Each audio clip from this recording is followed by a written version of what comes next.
अच्छा दोस्तों, स्वागत है आपका स्टेनो गुरुजी यूट्यूब चैनल। तो आज की वीडियो हम लोग प्रैक्टिस करने वाले 120 शब्द प्रति मिनट की स्पीड से डिक्टेशन का यहाँ पे अभ्यास करेंगे, जो कि आपके आने वाले सभी स्किल टेस्ट के लिए बेहद लाभकारी होगा। इस क्रम में दोस्तों ये हमारा 13वां वीडियो है।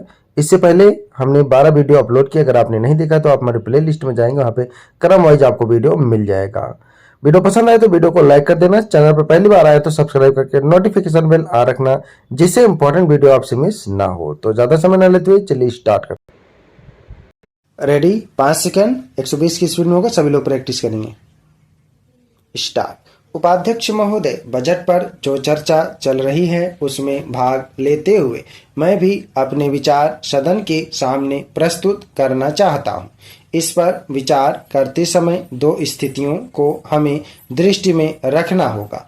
एक दृष्टि यह है कि किस स्थिति से हमारा देश गुजर रहा है, उसमें हमें क्या करना है, और दूसरी दृष्टि यह है कि भविष्य में देश को किस दिशा में ले जाना चाहते हैं।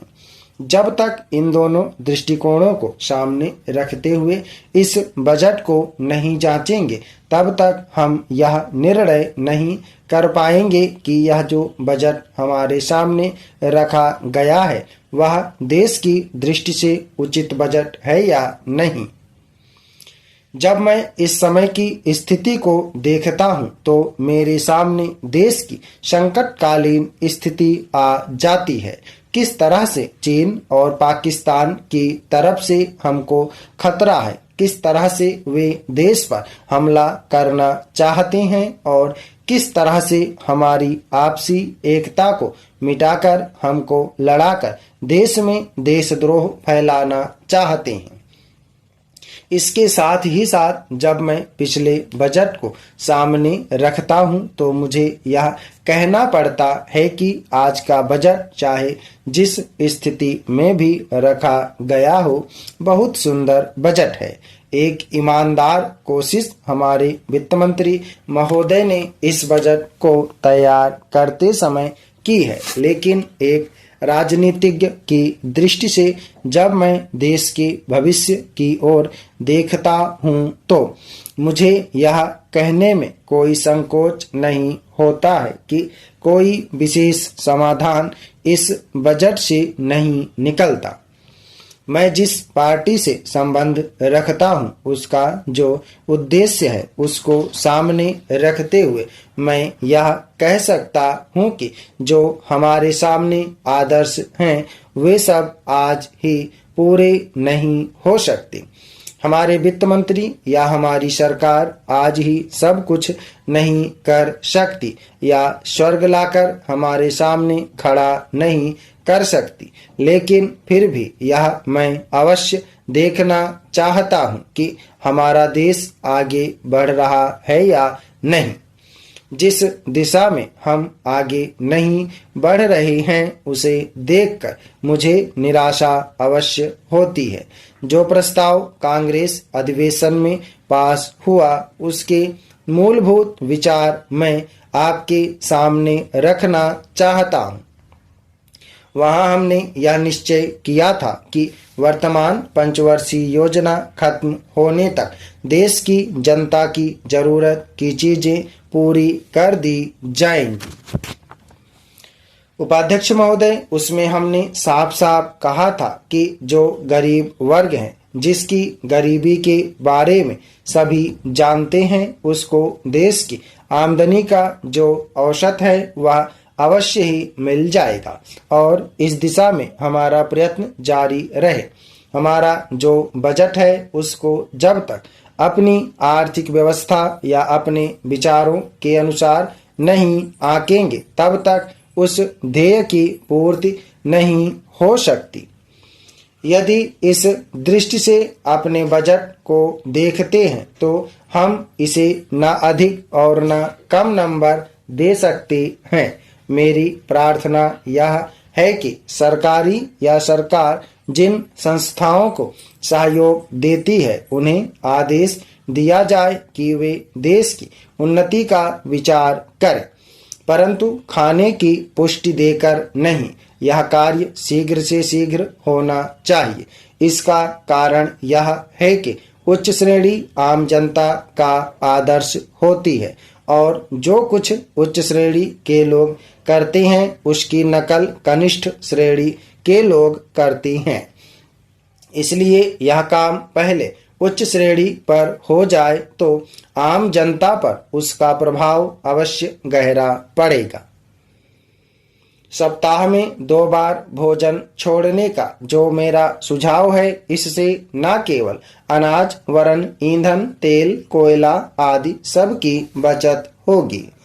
भोजन छोड़ने के अलावा अन्न बचाने का और भी एक तरीका है, वह भी सामूहिक सामाजिक श्रेणी पर किया जा सकता है। जानते हैं कि इस देश में 10% अन्न कौन खराब करता है? कीड़े पंछी बंदर और बोरियां ठीक ना होने से अनाज गिर जाता है और मिट्टी में मिल जाता है। यह विचारणीय है। इस प्रकार 80 लाख टन बर्बाद होने वाले अन्न को बचाया जाए तो भारतवर्ष को किसी भी देश से अन्न की भिक्षा मांगने की आवश्यकता नहीं पड़ेगी।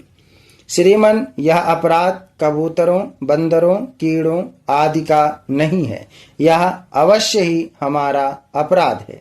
आज तक विदेशों से हमको अनाज मिलता रहा है, इसलिए हम लापरवाह थे, इसीलिए अनाज का विनाश होता रहा। परंतु अकाल पड़ेगा जैसा कि इस वर्ष पड़ा है, तभी हम जागे तो यह ठीक नहीं है। हमें अन्न के नाश को रोकने की सतत कोशिश करनी चाहिए। उसकी बचत करना हमारा परम कर्तव्य है। यह काम हर किसान बच्चा और युवक कर सकता है और उन्हें करना चाहिए। अन्न बचाने की समस्या केवल कानून के जरिए हल नहीं होगी, यह बात भी सामाजिक चेतना पर निर्भर है।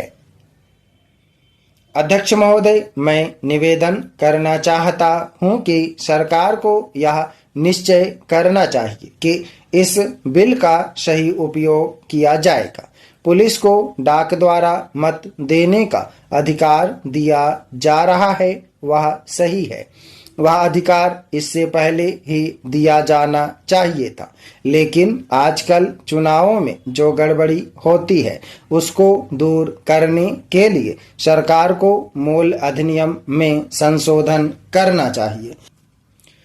माननीय सदस्य ने अभी कहा कि इस बिल पर ज्यादा वाद विवाद नहीं होना चाहिए, लेकिन हम विरोधी दल के लोग जानते हैं कि जूता कहाँ काटता है। अगर कांग्रेस पार्टी चुनाव से पहले गद्दी छोड़ दे और सरकार में ना रहे, तब हम देखेंगे कि कांग्रेस को कितने वोट मिलते हैं। चूंकि चुनाव के समय कांग्रेस पार्टी के हाथ में सरकार रहती है, इसलिए उसको इतने वोट मिल जाते हैं। मैंने मध्य प्रदेश में देखा है कि हमारे कुछ कर्मचारियों को आरोप लगाकर पकड़ लिया गया है। इस संबंध में न्यायाधीश का निर्णय वहां की विधानसभा में पढ़कर सुनाया गया है। पुलिस के वोट लेने के लिए ही यह बिल लाया गया है। हमें डर लगता है कि पुलिस पर दबाव डाला जाएगा। सरकार को यह बतला देना चाहिए कि ऐसा नहीं किया जाएगा। यदि प्रारंभ में ही चोर चोर का शोर मचा दिया जाए तो चोर घर में नहीं घुसता है, क्योंकि वह जानता है कि लोग जागे हुए हैं। हम अपना यह शक और चिंता इसीलिए प्रकट कर रहे हैं ताकि सरकार इन बातों का ध्यान रखे और चुनाव में होने वाली गड़बड़ियों को रोकने की कोशिश करे। यह जो छोटा सा बिल लाया गया है वह किसी विशेष मतलब से लाया गया है। जैसा कि विरोधी दल के अन्य माननीय सदस्यों ने कहा, यह बिल किसी विशेष पार्टी के हित के लिए नहीं लाया गया है। केवल अपने प्रदेश से बाहर काम करने वाले पुलिस के आदमियों को डाक द्वारा मत देने का अधिकार देने के लिए नहीं लाया गया है। मैं निवेदन करना चाहता हूं कि अभी देश में वे स्थितियां पैदा नहीं हुई हैं जिनमें वह अपनी मत के अनुसार जिसको चाहे वोट दे सकें। सदस्यों ने कहा है कि मध्य प्रदेश के लोग जो नागालैंड में हैं, बेशक उनको यह अधिकार देना चाहिए, लेकिन इसके साथ साथ यह भी कहा जाता है कि हमारे राज्य में पुलिस के लोग हैं। स्टाफ। धन्यवाद। ओके दोस्तों, आप इसको प्रैक्टिस है, सभी लोग मैटर को प्रैक्टिस और ट्रांसक्राइब करेंगे। 120 शब्द प्रति मिनट की स्पीड से एक बार छूटेगा, 2 बार 3 बार लिखेंगे। लिखने के बाद रीडिंग जरूर करेंगे, लिखा जाएगा। धन्यवाद। उम्मीद है कि दोस्तों वीडियो आपको पसंद आया होगा, तो वीडियो को लाइक कर देना, और अगर अभी तक आपने हमारे चैनल को सब्सक्राइब नहीं किया तो प्लीज़ सब्सक्राइब करके नोटिफिकेशन बेल ऑन करना। और दोस्तों, अगर आप डेली डिस्कशन चाहते हैं तो आप चाहें तो चैनल का मेंबरशिप ले सकते हैं या हमारे पेड ग्रुप को ज्वाइन कर सकते हैं। अधिक जानकारी के लिए आप हमें मेल कर सकते हैं। हमारी मेल ID है studyforstenographer@gmail.com। अपना बहुमूल्य सुझाव हमें कमेंट बॉक्स में जरूर देना। वीडियो को पूरा देखने के लिए बहुत बहुत धन्यवाद। Thanks for watching. जय हिंद, जय भारत।